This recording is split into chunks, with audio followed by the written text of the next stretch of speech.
Good morning and introduce myself. My name is Hong. We are glad to see you this morning. How are you? And first of all, I would say that the atmosphere at the hotel and also inside the hotel is so amazing. Thank you. Can you tell us some information about yourself, like your name, your age, your work experiences, and your job passion? Okay.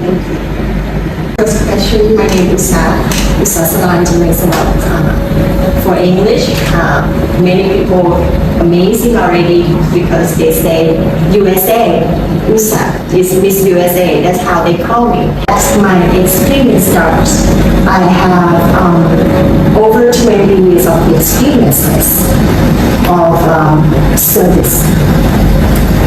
Starting with selling products like Subway sandwiches, and then go from that.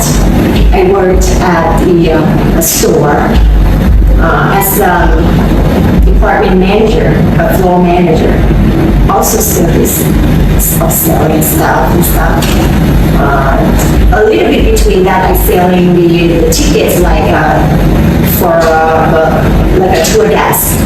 From that, and then I went to I went to the airline as the customer service. From that, I went to the bank.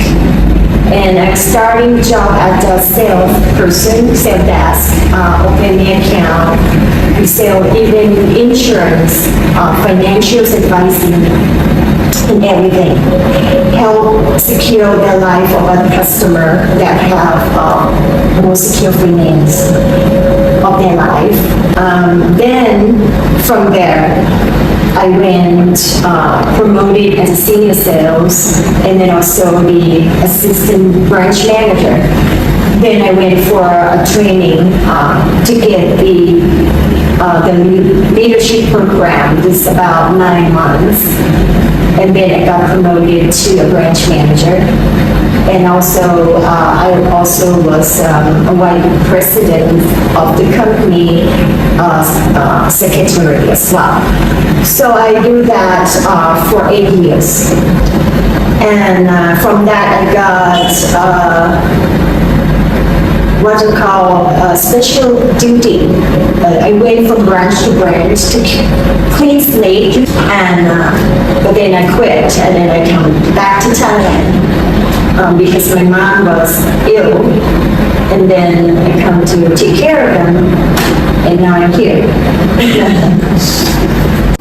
So, is that all questions? About your passion in your jobs. My passion in my job is every day, if I can see all my employee improvement, I'm pretty much satisfied. And when I have a customer that are happy, and then write a good complaint, and that complaint, they all say the good complaint is the good thing about the hotel, about the service, and about the product. And that I feel accomplished. That's me, what I do every day is worth it. Next question. Next, I will be question about how you're dealing with requests and complaints. So the question is, can you describe a situation where a guest has complained during their stay, and how can you handle it? Okay. For the complaint, let me ask you guys, because we have pretty much every complaint that people see. Then if you go, okay, how about the next room makes such a loud noise and the customer can't sleep. So they call downstairs in front desk that I can't sleep. Can you stop the noise of the people next door, for example? First of all, you have to have sympathy. Think about who in that shoe. So first, when we hear every complaint, The first thing, you listen to them first. Don't talk back at all. Listen until they tell you the whole story. That's the first step. Then you apologize. You not apologize that you did that, but you apologize what happened. You apologize for the situation. Because why? When you apologize, that as you did that, you become, what they have is control over the situation. You might ask, is anything else I should know about the situation? Because they might forgot to tell me the whole story. You make them secure that you will take care of this problem and not gonna let go everything and going to follow up to make sure they sleep and sound. That's how we solve the problem. The last question from my part is, what complaint do you encounter most often? The two part, because our hotel is near the street, right? And we have limited space for parking. So the problem day-to-day routine is parking space and then the noise. We set up expectation when the customer come. Let's say if they have to stay in the room near the street that make the most noise, we ask them to choose. Sorry, sir, we have 2 rooms available, one further to the end of the building, a little bit of walk. Another one is by the street, then probably gonna have more noise. Which would you prefer? So you set up expectation. Will they go to complain if they shoot them? No, right? They're probably not going to complain at all. Next question.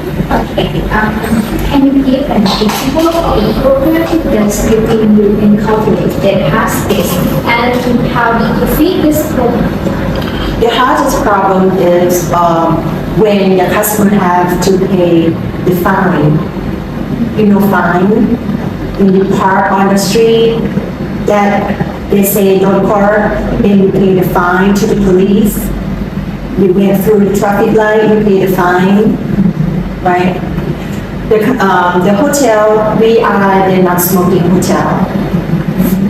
And many foreigners or even Thai customer, some Thai customer also smoked. And we have provided a smoking area outside the building. They still secretly smoke in the room.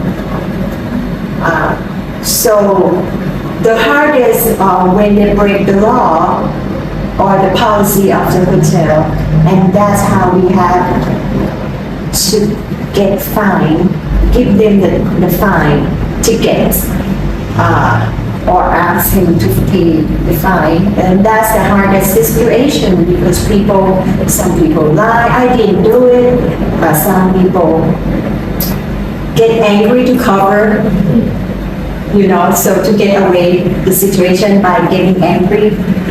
Some people run away, not paying at all. That's the hardest. How can I get the fine if somebody's smoking in the room? So I set the bar here. And the bar is, first, how bad it is. Let's say the smell of the cigarette, the damage in the room. We have to sometimes put the room, close the room not for sale for maybe 3-4 days. To let it completely clean, we have to hire a person to clean the filter of the AC. We have to wash all the garment and everything. And we have to sanitize the room to make sure it's clean. And that costs the capital cost, capital cost, When you put money down to invest, that's the capital cost. The capital cost is higher than the profit is less, right? Because you're selling the same price all the time. You don't increase the price. When you don't increase the price based on the capital income, then your gap of the profit is less. So you have to control the budget as well.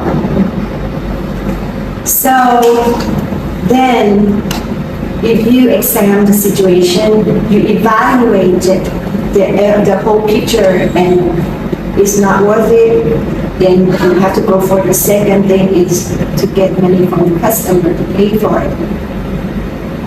So the second rule is we always have the evidence in order to get money from the customer. If there's no such an evidence, the customer has smoked in the room to prove we did smoke. We open the window and our security guard has seen smoke outside. My part, the question is what approach can you check when there's complaint involved in a show that cannot be immediately resolved? Okay. You have to be polite first. That's it, immediate. You don't feel like I'm the manager, I'm here in charge. What's your problem? Your voice, your tone have to be soft. You ask them by name, excuse me, what's your name, sir? What's your room number? My name is Lisa, I'm the manager here. You introduce yourself. Then have a seat and let's talk. You invite them to a private space away from other customer to make a scene and not feel like you overpowering them. You show them the respect. That's psychology. You have to have a good psychology to deal with the situation as well. So if you learn in the class the psychology, you need to pay attention to your class because it's so important to use that psychology with your friend, with your family, with your customer, with your co-worker. Yeah, and in a situation where guest complaint is valid, how do you ensure the corrective action are taken to prevent similar issue in future? I have to follow up with them. Or sometimes the complaint is doesn't come to you directly.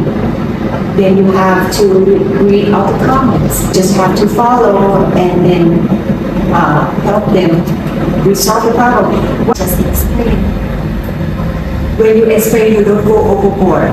That means you still keep the level of respect to them as well. Right? Just like when you see the comment, the post in the social media, you don't like what they post, but you have a manner to comment them.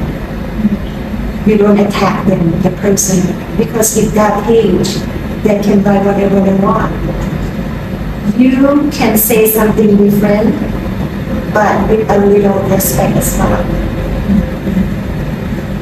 So, that's the answer. Yes, and the last question of our issue today. Can you share a strategy you have used to turn dissatisfied guests into a loyal customer or a good customer after the complaint was resolved? Yes, there is yes and no. The no is, for example, the situation of smoking.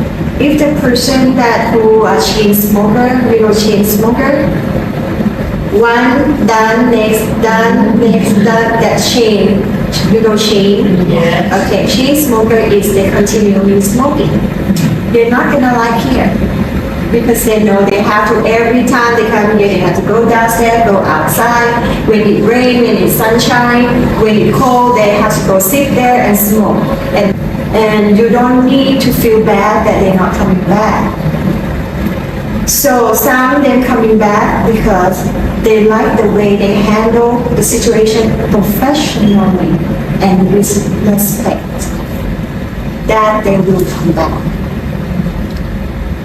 Even though sometimes they come here and they don't happy for what happened, the how we handle complaint is not one whole decision that they make, one whole reason that they make that the decision of revisiting our hotel.